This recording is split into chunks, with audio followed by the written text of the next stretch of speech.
Hello and welcome to the Preacher Dad podcast. My name is Jared.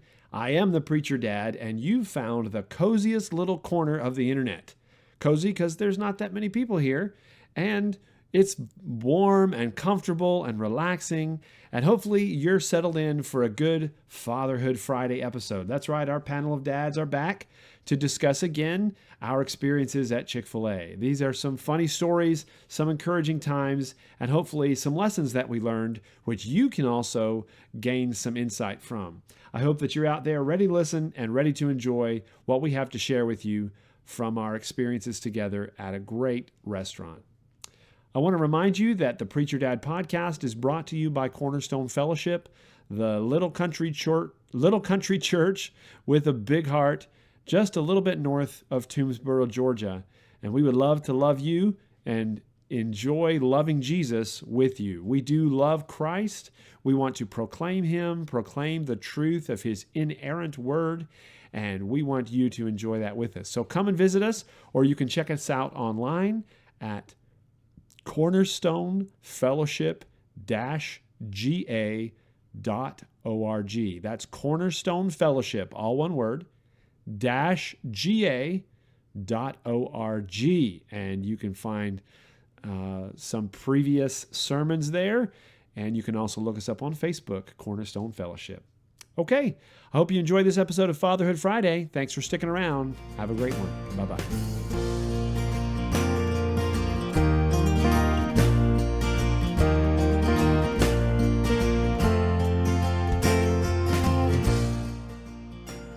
Hello, everybody. Welcome to Fatherhood Friday on the Preacher Dad podcast. My name is Jared, and I am the Preacher Dad, but I'm here with my fatherhood panel, Matt Stewart, Mark Blowers, and Nate Eisner tonight.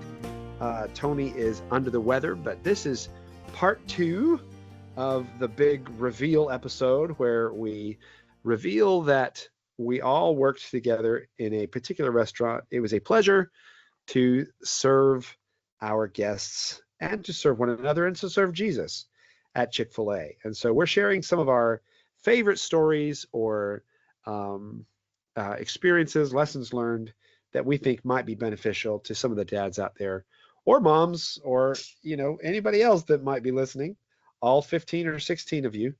We're sure grateful you're here. So I'm going to throw it over to Matt Stewart, who was at one point was I think you were an executive director. I know you were an executive board for a little while of the 2 Chick-fil-A's that we all worked for. So in addition to being remarkably good looking and a very poor judge of football talent, Matt Stewart is a good boss and was a good boss. And so we're going to throw it over to him. He's got some things to share about some of the crazy things that we experienced or saw.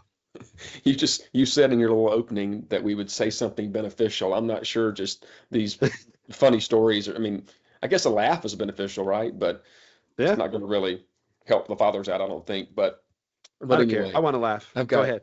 I've got so many. I'm gonna save the best for last. But one experience, I know we've all experienced things in drive-through from like awful situations where there's people like hide that pulls up and they've got kids in the front seat, unbuckled, just all kind of crazy stuff.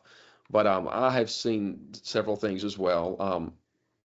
I think my 2 craziest, they were both in Alabama. I started in Birmingham at a Chick-fil-A, and this lady pulled up.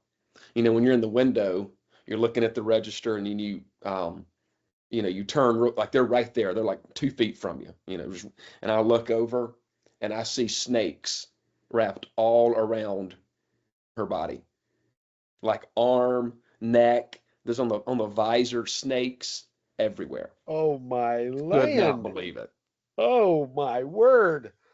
Yeah. How have I never heard that story before? I don't know. That's unbelievable. Yeah, but that was one of the. Did she say ones. You anything hand them the like food that? real quick and you Right. go to the next one. Can you have? I'm going to set your food right here, and you just pick it up when you're ready to go. I'm Right. walking that way. Yeah. So. Oh my goodness. Same. Was there any with, exchange there? Like, I don't remember. I don't remember. You just didn't even want to talk to her. Just please. was like 13 years ago. I can't remember. Oh But man. so same drive-through, right along that same few months. I was at that Chick-fil-A. This lady, she pulls up and she's, she's got her left arm is right there at the window, right? And she's driving. And so she's got this little frou-frou dog, like a little chihuahua or something. She's a little yapping little thing. Um, and she's got it in her left arm there. And so when I go to hand her food, instead of moving the dog over to her right arm where she can reach out the window and grab the food, she just holds her right hand like this. And so I have to reach in the car across the dog to hand her food, and you know what happens? The dog bites me. He bites you. And that little thing, oh, it just made me so mad. Just wanted to punch it in the face. Oh man. Just Birmingham's where but it's at, man. Wow, yeah, I want to go work in Birmingham now. But it was Wow. and it drew blood a little bit, and of course I didn't care. I'm like, just put a little Yeah. Band-Aid on it, keep going. But yeah, not Yeah. many people can say they've been bit by a dog in the Chick-fil-A drive-through. No, I cannot. Yeah. So I cannot. I have seen a lot of crazy stuff, but I have never been bit by a dog. what's the craziest thing you've seen in drive-through, Jared? Oh man, I don't know. It's hard to pick one thing. I know that here in the Chick-fil-A here in Georgia, one time somebody's car caught on fire in the drive-through. They were leaking fuel or something. The engine just was on fire. Wow. It was so close to the restaurant and so close to, well, I think it was in the evening, but we had to shut the restaurant down. We had to close the restaurant. We got the fire put out and stuff, but it was kind of nuts. And then another time somebody else's car caught on fire. It was in the parking lot. And I have never seen a car fire like that in my life. Wow. I think it was some sort of electrical fire. The guy wasn't in the car. He parked it, went inside, and all of a sudden, eventually, you see, 15-foot flames. There was things melting, dropping out of his engine block, just dropping on the ground, on fire. It was intense. We had to shut the drive-through down for like 5 minutes for that one. 5 minutes. No, it was more You than didn't that. just you didn't just get out there and just run IPOS or make the Right. lanes go around. Well, I mean, we did sort of kind of get people to just, hey, just come around the smoke, okay? Keep moving. But I don't know. this- That was As you were pretty talking crazy. about that, it reminded me, and this is not a funny story, but this was one of the many times we got to do, our operator, he was great and letting us do something. We call them surprise and delights, to reach out to someone and help them, whether it give them free food or whatever. And I remember at one point, Brian and we noticed this lady's in the drive-thru, she has a flat tire, and she pulled over, and we went out there and offered to help change the tire. We're like, I will get this knocked out in like 5 minutes. Well, I can't remember all the details, but everything went wrong. Everything. So we were out there for like an hour changing this lady's tire, but it meant so much to her. I think she called back. I think she put it on Facebook, all kind of stuff. She was so happy. And that was really fun. I do miss that. Mhm. One of the things I miss about Chick-fil-A. Couple of my last two really good stories. You ready for them? So Bring it on. all right. So y'all remember, a couple of you may remember Potros. You remember him, right, Jared? Yeah. Nate? Yeah. So, They worked at my store too. what now? Yeah, I remember it, even though we were at the same store. Okay, yeah. So I don't remember exactly how this happened, but so I guess to give the listeners an idea, so the chicken comes in frozen in bags, and then we put those bags in the refrigerator until they thaw out. And then when they thaw out, then we move them out into the kitchen in our breading table so that we can actually bread the chicken or grill it. And so one time Potros was pulling out a big stainless steel pan that had, I don't know how many bags of chicken in it, 6 or 8 or whatever. I don't know how this happened, but I was right beside him. In some kind of way, the chicken juice spilled out on his face got in his mouth, and he's like spitting. Then it runs down his shirt and his armpit, goes down into his pants. Chicken juice everywhere. Oh no. He was gagging.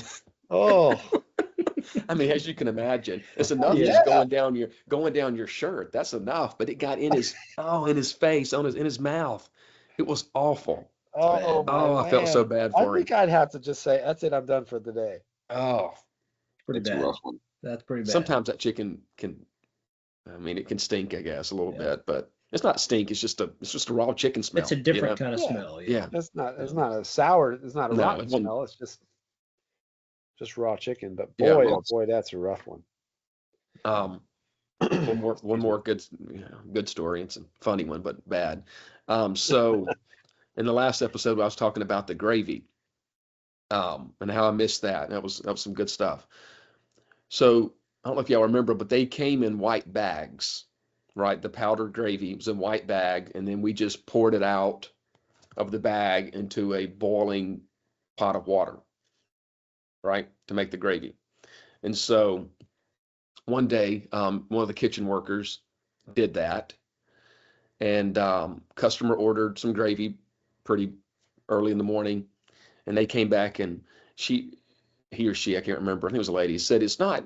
She didn't really complain, like she wasn't screaming at us, but she's like, this gravy just doesn't taste right.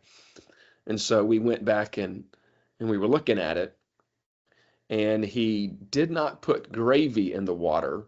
He opened up a bag of milk wash and poured that into a pot of water. Ew. So it's a white Oh. bag for the listeners. It's a white bag with powdery milk, Yeah. right? But Right. yeah, and so he mixed that with the water. Well, let's be clear. He didn't have, there was nothing raw. He hadn't had No, there's nothing any good. raw No. chicken in that milk wash. It's just, Correct. it was the wrong stuff. It's just not going to taste good. Ooh, boy. No. I remember somebody talking about one time how they mixed up the ice cream mix with milk wash. Yes. So they were Oh, dipping raw Goodness. chicken in ice cream and then breading it, and that fried Probably was chicken really was good. sweet. I bet Yeah, you they it was said it good. was great. well, that's I better, know, I've that's always better wanted than to try it. I just haven't had the courage yet. that's better than mixing it up and putting the milk wash in the ice cream Yes. maker. Yes, that would be Uh, some very wildly horrible ice cream. I have a question, and this Yeah. isn't mixing anything up, but did y'all ever notice when making lemonade? So lemonade, great. Now, Jared, you tell me, are they doing the pre-squeezed lemons now, or is that, Mhm. or y'all don't squeeze lemons anymore? Nope, Yeah, not at that's our fine. Chick-fil-A. We don't. That was a blast, man. I Yeah, love that's squeezing lemons. But making the lemonade, you could either do the regular or the diet. And so you get your big old scoop of sugar, come out of the container and all that stuff. But the Splenda packets, it's a big old industrial size Splenda packets. That Mhm. stuff would go airborne every It time you would. pour. There's nothing you could do about it. And when you Oh. breathed in, you could taste it on the back of your throat. I can Am still I the taste o- it. Am I the only one that loved that? Loved it. Yep. Oh You my liked it? gosh. Oh, You are the awful. Oh no! Oh, horrible. Oh, you can have mine, Nate. I don't want it. Now, but that's the Splenda. thing. I don't drink diet. I don't like Splenda, but there's just something about inhaling it that's just different. It's just Let's back not there give just- any. Let's not give any 15-year-olds any ideas here. Oh my word, that's funny. I did not know that you liked it, but I Yeah. definitely remember tasting y'all have it anytime you experienced made it, diet though, yeah. lemonade. Oh yeah, I know It what you're goes talking about. airborne, and you can't avoid it. It's just going to happen. yeah. Yeah. I tried hard to keep it from happening, and I never really. No, could. you can't. There's no way to stop it. Yeah, customers have no idea, or listeners have no idea what all went into making lemonade. Yeah. But Oh, we would yeah. squeeze hundreds of lemon. Well, not by hand, but we had a machine just going back and forth as I loved fast it. as That you was can one of go. my favorite jobs, And just start like to finish. being in the drive-through, you need to have your bags and your napkins and utensils and sauces like all right there within reach, so you can be efficient, right? You don't need to be walking over here to get something. Same thing with lemons. Like we would have, a box of lemons on each side, and then we would have Yep. boxes for the rinds or whatever. The spent whatever. rinds, yeah. Yeah, and so you're squeezing, dropping them in the track, and just going so fast. And it can get competitive too. Like you get competitive against yourself, like trying to beat your record. I did two cases of lemons, 30 seconds faster than last time. Yeah, but I would come behind you though and pick up one of those lemons and squeeze it. If any juice came out, you're not doing enough, Nate. That's right. That's true. No, that was man. I'm telling you, if you're having a bad day and you told me I got to go make lemonade, oh, it was all better from there. It was. That was good. What was your least favorite job at Chick-fil-A? Least favorite thing you had to do? Cleaning out the thaw cabinets and specifically the breading table. Oh, yeah. Same. The breading table is not fun. Honestly, rotating the frozen chicken was my least favorite thing to do. Yeah. Of anything. Again, because just chicken juices as this chicken's as it's thawing out, and it's just the bags leak a little bit, and you just get juice everywhere. It wasn't really that for me. I didn't have a problem with that really. It's just the whole process of working with these heavy things, and you got to go faster, and I was never fast enough. They eventually said, "I'm sorry, bud, you can't hack it in the kitchen. We need you back up front." I just wasn't good enough, wasn't fast enough to get it done. So I don't know. I think that's part of why I didn't like it very much. What about you, Mark? Did you have a least favorite job or task? I don't know. I don't know if I had a least favorite one. No, I hated the headset. They would put me, when I was on the headset, people would be like, "What on earth is Mark doing on the headset?" And it was only in like absolute emergencies that I would go on there. I am like the typical, give me my one task and don't let me multitask, or else everything will be done wrong. And so when it's like we got desserts, and the responsibilities of the headset person can be many when you have a lot of cars and a lot of desserts. And so I hated being on the headset. And I really enjoyed doing truck. That was something that I enjoyed doing, kind of rotating and moving, and worked with good old Effett from just Effett. That man was like his name was what, EFF? EFF AT. Yeah, just want to make Effett. It's just that's what we say when something would go wrong. I remember that. And that man was just the kindest, like strong as an ox man. Just, "Oh, thank you, Mr. Mark." Yes. And I'm trying to carry a thing of sugar, 50-pound of sugar, and he's carrying 2 of them with something else. "Oh, excuse me, Mr. Mark." "Yes, Effett, you go and do all of this by yourself." Let me. I want to speak to that real quick. Last episode, or was it this episode? Yeah, this episode mentioned Potros. We mentioned Effett. I wanted to talk about Badia. So these are all Egyptians, and we hired a lot of them, and a lot of them had wonderful work ethic. Yeah. And I think about Badia, and that guy's awesome. He's a dad of 4 kids, maybe 3 or 4 kids, and he had several. But he would work 5 a.m. to 2 p.m. or 3 p.m. 6 days a week, and he did that for years. And he worked at a hotel, and he would clock out and go work at a hotel and clean as a janitor. I forgot about that. Yeah, so Effett did the same thing, and Effett would, and our truck came at 3:30 in the morning. And so on, like, and it just would happen, right, where you sleep in and you miss it. You miss the alarm, and you wake up at 4:00, and I'm living in Bumpus, 30 minutes away, and I'm like, "I'm coming, Effett," because I'd get there, and it's like, if you want to punch me in the face, it would be all right, because he's already been waiting there and the truck's getting unloaded, and I have the keys to unlock it. But the work ethic of a lot of those people in the back was, and all over was impressive, but especially the Egyptians. Yeah. I can tell you that I think Miriam is still to this day the best specials maker I've ever Yeah. worked with. I have no idea how that woman could go so fast and be so precise, but she was absolutely the best I've ever worked with. And you say special, so that's like, making clubs and Right. deluxes and all that kind of stuff. But not just that. I mean, she would do all the sandwiches. Special orders. But yeah, Yeah. she was I mean, sandwich. Yeah. I mean, she could do. Yeah. Yeah. I mean, she could have 3 sandwiches bagged by the time we get one. I mean, Yeah. she's just that fast and that good at what she did. Yeah. And so that is one reason why. And if Tony were here, we could talk about records being broken and kind of what all we did, what all accomplishments and stuff that we had at Chick-fil-A. But I'm not sure if we'll talk about it in the future or not. But our best day was 220 cars in the drive-through in 1 hour, and that was fantastic. And you couldn't do that without Miriam and the Badias. And Badia was breading the chicken all he was a day. wizard at it. Just breading it, putting it in the fryers, and just constantly going, just nonstop. And that was hard work, really hard work. And then you also had to have all of us up front who had the easy job, because like I was saying, we need one person. You just put the sauces in the bag, you put the napkins in the bag, and but you have to do that in order to hit 220 cars in 1 hour. Mm-hmm. You have to be that efficient. That was fun. I That was enjoyed fun. those days. It Yeah. was hard work. But it was Working great. lunch.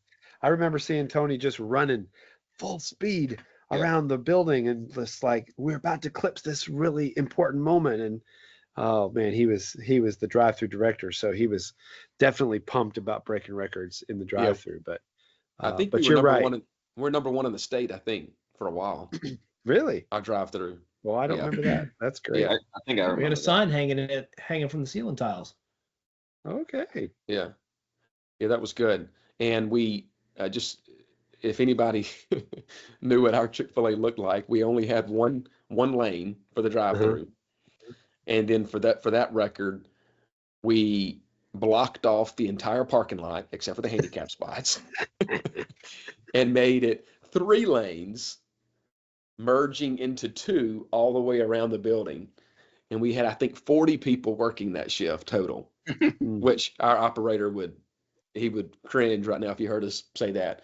But had 40 people working, but we had a $4,000 hour, so that was 100% productivity, That's right. But that was that was a crazy lunch. But it took a lot of people to do it, but we pulled it off. It was great. Do you guys still remember how to say thank you in Arabic? Well, so you got shukran. Is that? Yeah. Oh, I say shukran. Shukran. What's did anybody ever learn what sakamaka meant when they would call us sakamakas? I don't know if that was actually a word or not, but I don't know. I they think would it call was us a that and then word. laugh. They would call us and then, yeah. Yeah, Probably I never cussing found out what it meant. I used to laugh at. Go ahead. No, you go. I used to laugh at some of the Hispanic employees, and I cannot for the life of me remember her name, but she was the sweetest cleaning lady. Carla. Carla, thank you. Yeah. She was very sweet, great at her job, but she had some sass on her. And like she would get up in your face, and she was joking.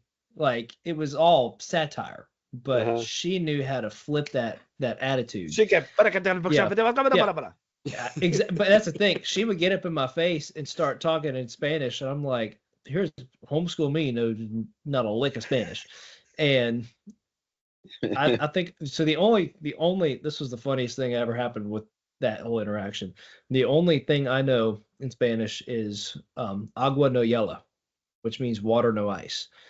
And that's because we used to go, when I was dating my wife, to Taco Tuesday with her dad and her brother every Tuesday to all the Mexican restaurants. And he would always order my father-in-law would always order his water agua no hielo to the waiter. And so she's up in my face one day doing that, blah, blah, blah, and I'm standing there, deer in the headlights, and I just say agua no hielo.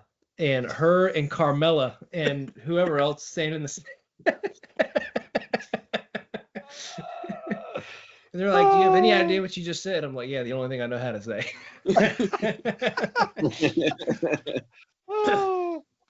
I can imagine they probably just lost their mind. Yep. I remember one time you guys, I don't know if you really have experienced this, but sometimes when you have 8 children, when you have like 6 or 5 and you say, yeah, we're going to have another baby, there's about 2 comments that you usually get. One is like, are you Mormon or Catholic? The other one that you frequently get is, don't you have TV? Mm-hmm. And so, I've learned some responses to throw out there, hey, my dad said find something I was good at and keep doing it. So I did.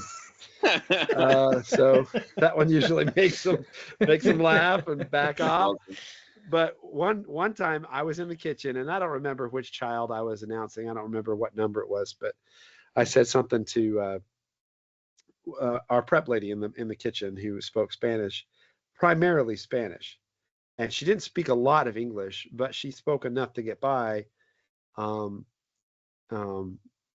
But it just seemed to me like she wasn't really fluent, but we were friends, and I told her, yeah, we're going to have a new baby. She said, new baby? I said, yeah. She said, you know TV? And I was just like, I can't believe that joke transcends cultures and languages. Yeah. And she knew to say, oh, you don't have a TV at home? Yeah, that's good. That's funny.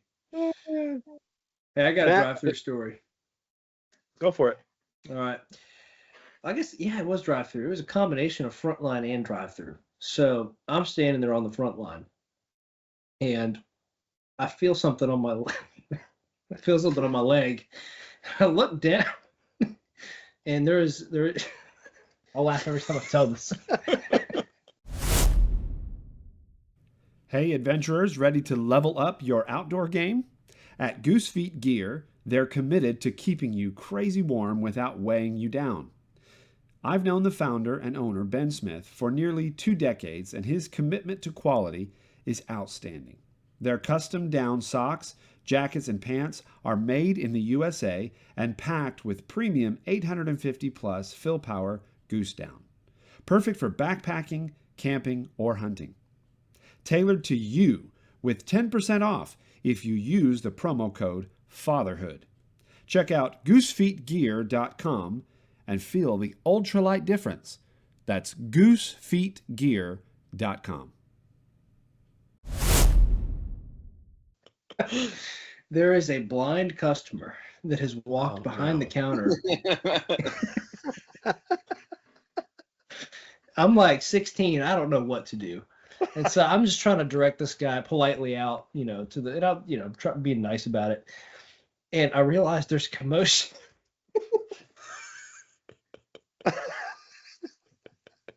I'm having as much fun watching you laugh about the story. If you're just listening to this, he's just laughing right now. There's another crying. Come on, Nate. You can do it. You can do it. Gotta get it together. No, there's a second blind person. A second? There was 2. I bet you the other one was in the drive-thru one day. They were in the drive-thru. Oh my goodness! I mean, what are the chances? What are the chances of that happening? I can't even believe it. Oh, I'm sorry. Yeah, you're not supposed to be back here. Or your friend. Your friend is not. Could you yell at them, please? Come to find out, there's a guy that is training them how to use their canes. Who is not very well.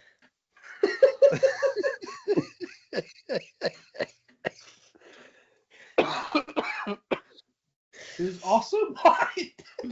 He's also blind. It was literally the blind leading the blind. Nate, are you telling the truth? This cannot be real. I swear. Oh my land. The blind leading the blind.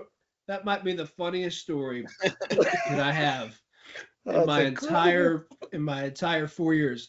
And I can't believe you guys weren't there for that. I don't remember that. I'm sure I would have remembered. I was not planning on laughing that hard, man. That's Oh my goodness, oh. that's amazing. So they were just behind the counter and just walking around. They were walking around. Apparently, the guy bet the one that if he can make it all the way around the restaurant, that he would buy him his meal. He made like a challenge, and he ended up in the drive-through, not around the perimeter of the restaurant. And the other guy was behind the counter. I presume the third guy training them was blind. He had a cane as well, but That's Wow, awesome. Yeah. that's amazing. Well, we were hoping people would laugh at this episode, and I hope they did. they probably were. We were at least. Yeah, Well, I Matt, had did you some weird. Oh, go ahead. go ahead, Mark? Yeah, I don't have very many funny stories. The interesting ones that I remember aren't necessarily in drive-through.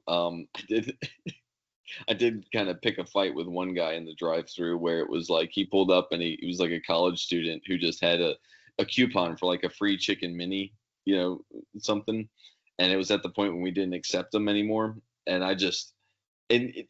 we say that, and if people are disappointed or something, I'd accept them sometime. But this guy was just such a punk about it, and he was being such a jerk that I was just like, no, like I'm not taking this from you. And he put his car in park and said, I'm not leaving here until I'm ready. okay. And I remember it was just like, and we had somebody coming and going around his car to get the stuff and put it back, and we did that for maybe a minute before I was just like, call the cops and take his license plate, and then he spit off. Mhm. I was like, but I had somebody start having a seizure in the middle of taking an order. I had a guy, but the weirdest one was I had a guy walk in from outside. He was like, hey, can I talk to you? And he was like, so I might be having an allergic reaction. He's like, and he's holding his EpiPen, and he's like, but every time I do this, I faint. And he drove in off of the street. He was like, I felt like I was having it. And I was like, you want me to give you an EpiPen? He's like, yes. I was like, I will do this for you. Just go. I was like, that was certainly not wise, but Yeah, but you're lucky you didn't get sued or anything.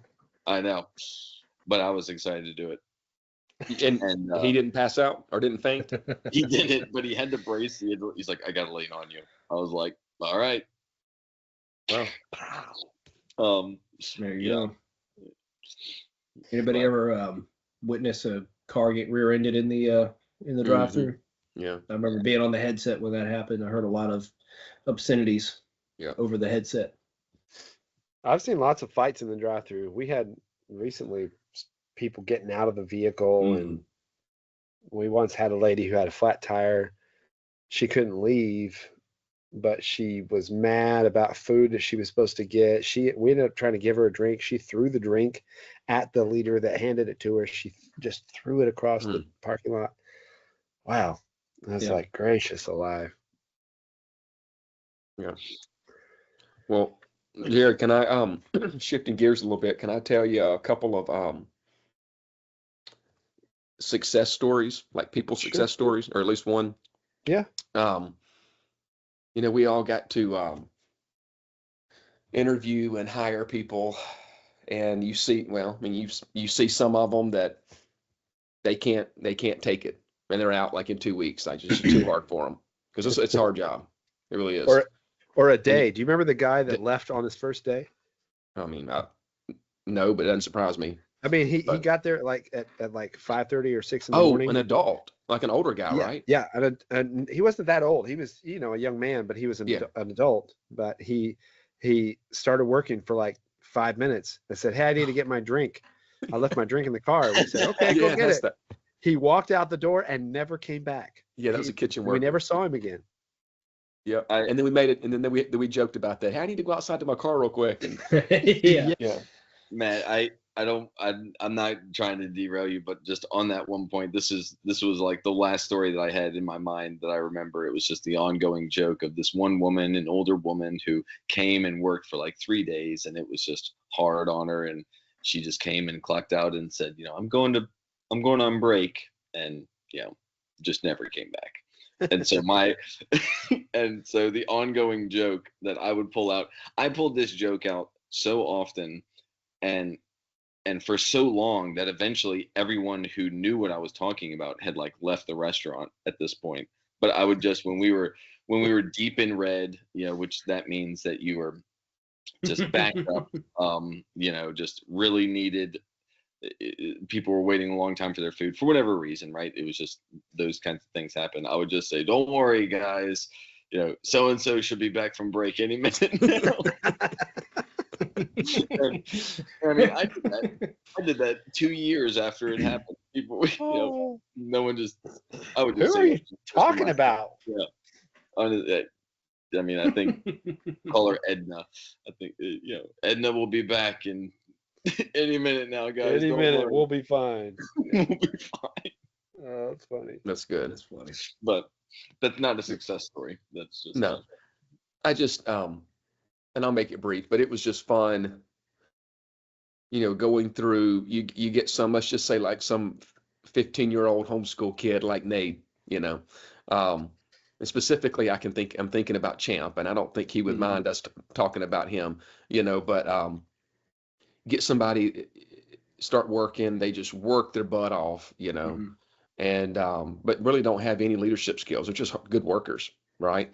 And we sit down with them and spend some time going over the heart of leadership and just talking to them like this is, well, they see it.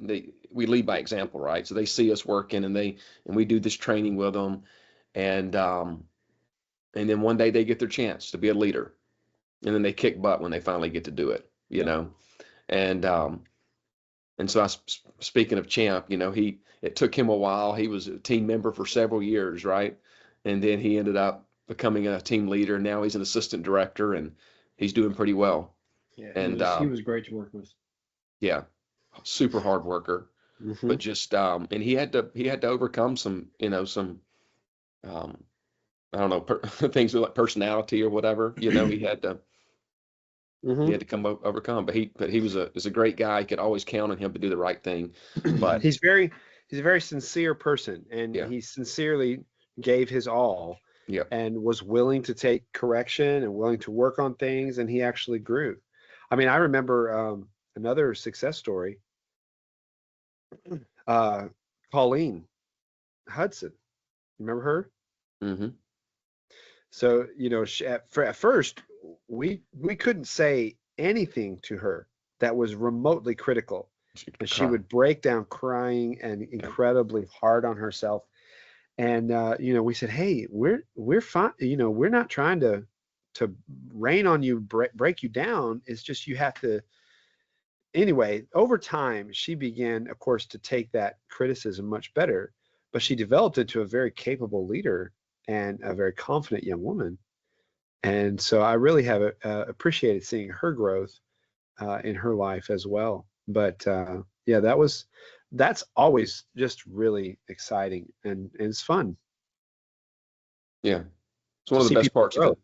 Yeah, best parts of the job is the people you work for, work with. The people you work with was one of the best reasons that I stayed with Chick-fil-A. Stayed today. Is true. That is true. I mean, I'll tell you guys, I'm in ministry, and I was called to ministry since I was 6, and my heart is to bless others and to minister the truth of Christ to them. And I can say I have probably had more opportunities to minister to the needs of others through my work at Chick-fil-A than I ever have through anything at church, because I interact with people through Chick-fil-A that would never darken the door of a church or, are not, very comfortable around Christians in general, but I have a chance to interact with them on a day-to-day basis, whether they're guests that come regularly or employees that I work with all the time. Yeah. I have many opportunities. God has really used that in my life for the opportunity to influence others and impact them. I've preached people's funerals who were regulars, you know, and they were like, "We don't have a minister. Would you come and do it?" And that opportunity to speak truth into their life. And I have actually some really amazing stories that maybe I'll share for another day, but I'll save for another day. But it's really been a great opportunity to impact people's lives. And that's one of the things that Chick-fil-A, the corporate purpose statement of Chick-fil-A involves being a positive impact upon all who come in contact with Chick-fil-A. That's one of the things they intentionally do. And I think that that is one of the best things that Chick-fil-A does. It's not the waffle fries, not the chicken sandwiches, not the nuggets, even though those are great products. It's not even the customer service. It's the impact that you have to make a positive impact upon people on a day-to-day basis. And to me, that's the most meaningful thing that Chick-fil-A does, in my opinion. I agree. One thing that I wanted to mention, since we've kind of shifted gears to kind of what we've learned and all that kind of stuff, or the impact that Chick-fil-A has. Remember the acronym ESRC? I know, Jared, you probably still remember. Nate, Mark, you remember what it stands for? So, Expectation, skills, and tools, and then consequences, resources. ESRC. And so that's, since again, fatherhood podcast. Actually, that's one thing that I've kept with me since the Chick-fil-A days, and you can use that at home with your kids, right? It really is.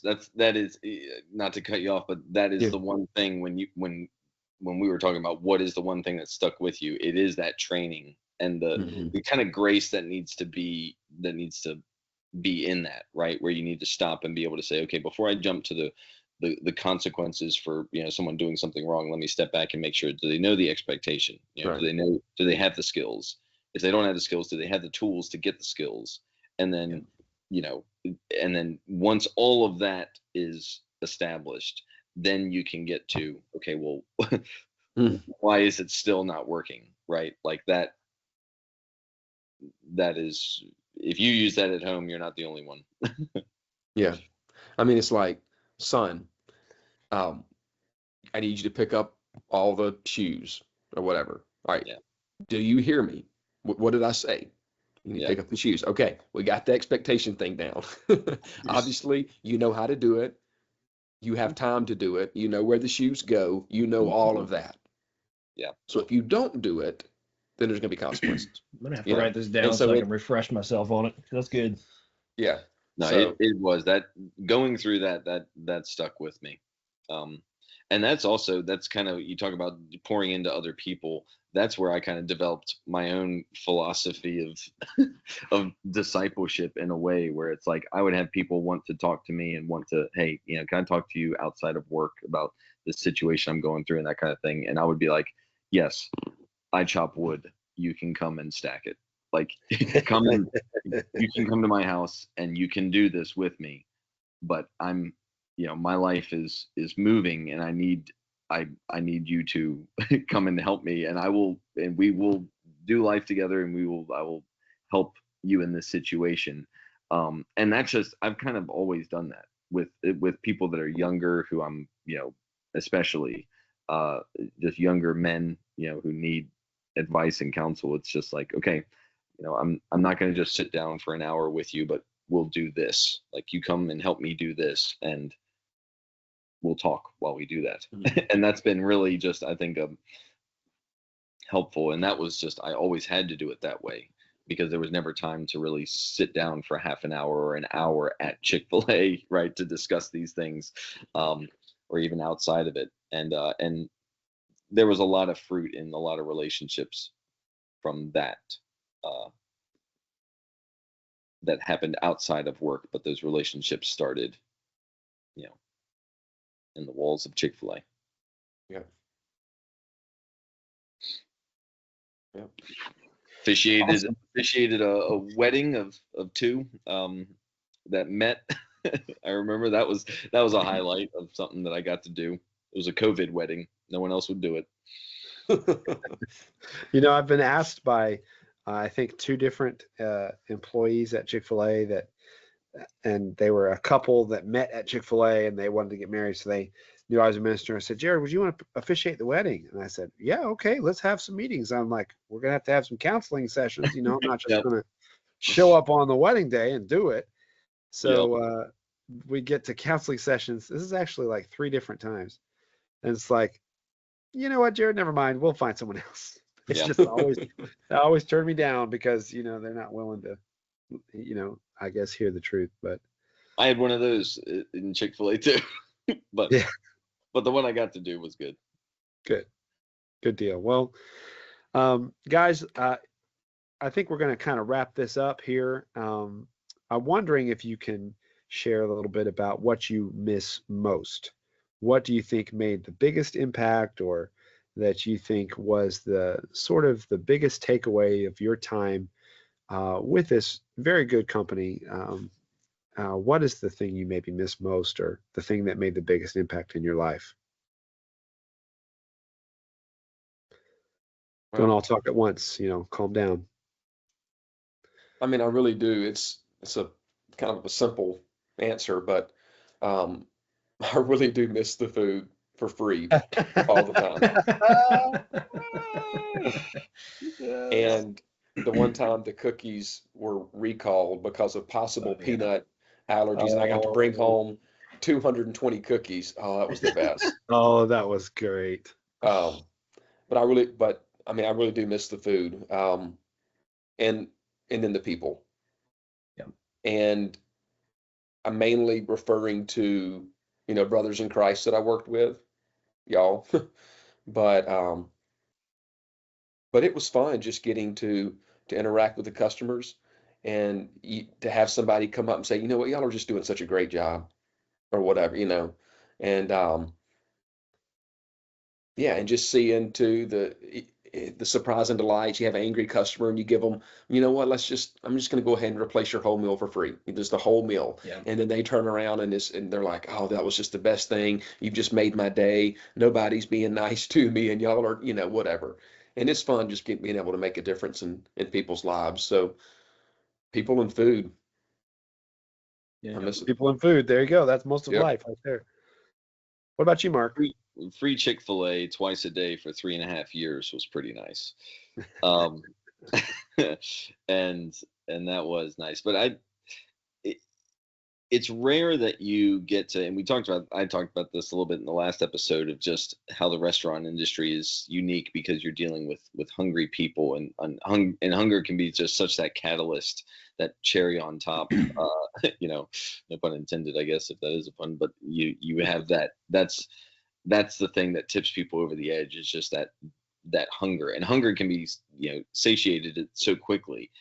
And so one of the things that I do miss is what Matt just touched on, and is how you can just see a simple thing just totally shift someone, and see that 180 of repentance, and so to speak, right? Of particularly the people who are rude, turn around, right, and see. Or even like, there was often my name tag said peacekeeper on it, because I was the one that always had to go and deal with the angry people, and that was just Mark Peacekeeper.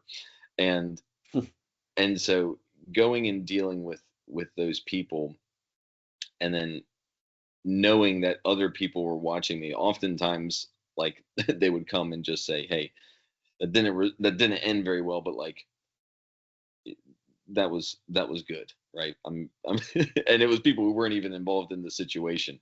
But I miss that kind of challenge, and being able to see that change in people happen really quick, because you don't get that opportunity in a lot of different industries. But whether it be a surprise and delight of just blessing someone, and seeing their day improve, or seeing that kind of conflict resolution happen, where they're furious because they're so hungry, and then it gets satisfied. Even if you don't give them what they want, you find some way of satisfying them that helps everybody. That was a challenge that I enjoyed, when you could see the fruit of it. Cool. Hey, Jared, real quick before we move on to y'all. So I just did some quick math. Okay. So you've been at Chick-fil-A for 17 years, right? So- Well, 17 in March. Okay. So let's just say you didn't get free food the whole time. I guess when you were a team member, you probably didn't get free food, but anyway. Yeah, I did. So team member free. Okay. Anyway. Yeah. So you work 4 days a week for most of your career, probably 4 days a week, right? So, Mhm. so I did all that. So I did 4 days a week for a year times 17. And let's say you eat $12 of food a day. You think that's a reasonable amount of food? Mm-hmm. That's probably a little- $42,400 in food you've eaten. $42,000 worth of food. That's a lot of food. That's And not the thing food is, cost. That's sales, yeah. But- Well, the thing is, I would have eaten that much anyway. But yeah, to get it for free, that's a nice, that's a Good. bonus. Yep. Definitely. Thanks for that math. Makes me feel better about all that food I ate. Yeah.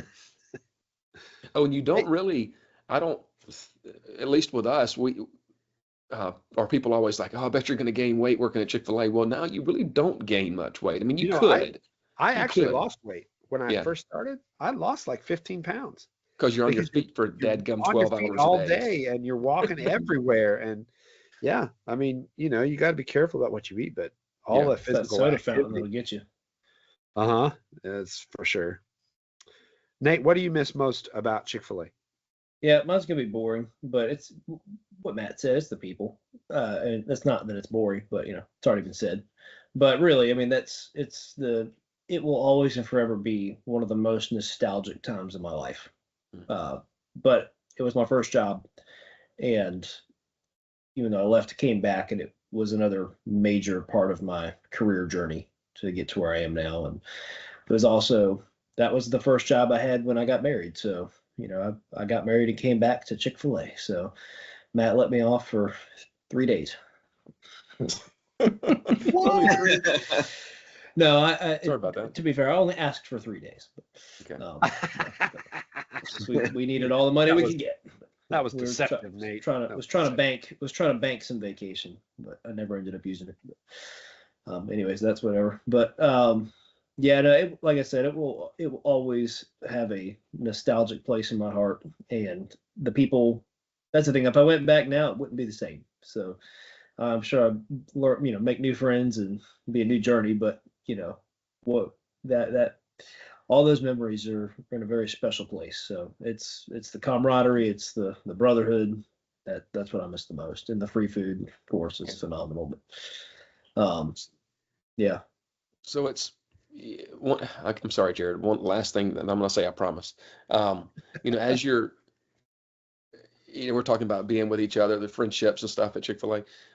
If I can imagine if I was working at a Chick-fil-A, like on a Friday at lunch, and I didn't like any of the people that I was working with, it would be miserable. Uh-huh. It's so dadgum hard. Uh-huh.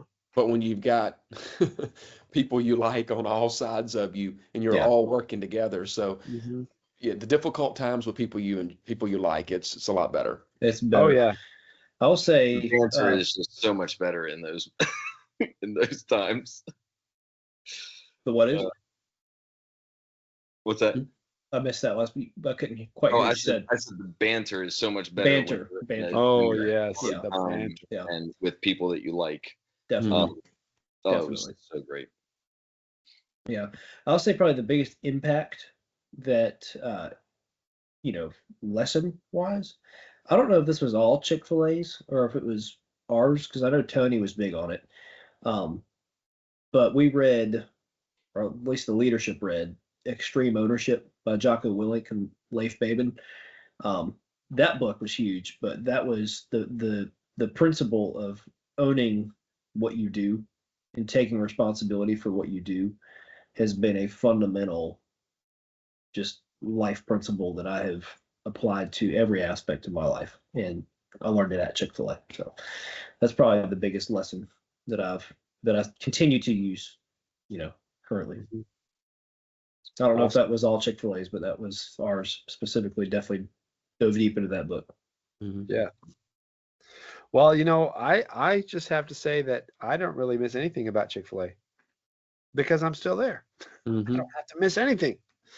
But I can say that the people that I've had the chance and privilege to work with are some of the best ones that I've ever worked with, and I can say that that's a general commonality among the different Chick-fil-A's that I've been involved with and worked at, is the people that you work with are solid. Not all of them for sure, but by and large, it's a really great group of people, and that's part of what makes it so meaningful and so fulfilling. And that's part of the reason this podcast exists at all, is because we have enjoyed spending so much time together that we were like, let's just keep doing it. Why do we have to stop? Just the opportunities to make a difference in people's lives and to experience their lives with them. And I've really learned a lot about leadership. I kind of cringe when I stop and think about what kind of a person I was when I first started working at Chick-fil-A. And I have learned so much about the requirements of serving others and being humble and taking responsibility, like you're talking about, Nate. But I've learned so much about leadership from that company and from my experiences there, and really from working with you guys, that it's really been such a benefit to my life. And I can't imagine that my life as a father and as a husband has not been helped and blessed by the lessons I learned at Chick-fil-A.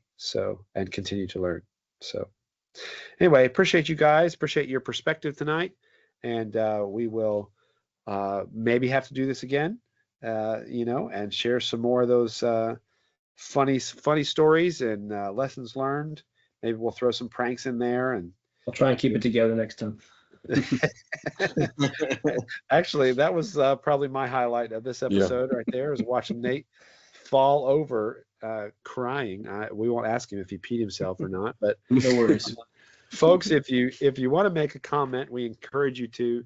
If you want to get in touch with us via email, you can send your emails, questions, comments, and recommendations for sponsors for this podcast to jared@preacherdad.com. And we would love to hear from you, all 17 or 18 of our fans. We would love to have you here. Whether you're dumb or dumber, we still want to hear from you. So please make sure that you send us a message. We would love for you to subscribe to this podcast. We would love for you to follow us. And it just helps out a lot if you'll rate. If you're listening on Spotify, you can rate us. 5 stars is the correct rating to give to this particular podcast. But I appreciate all of you guys, and we appreciate those of you that are listening. And we hope to see you again next time on Fatherhood Friday. Have a great weekend. God bless you. Bye-bye.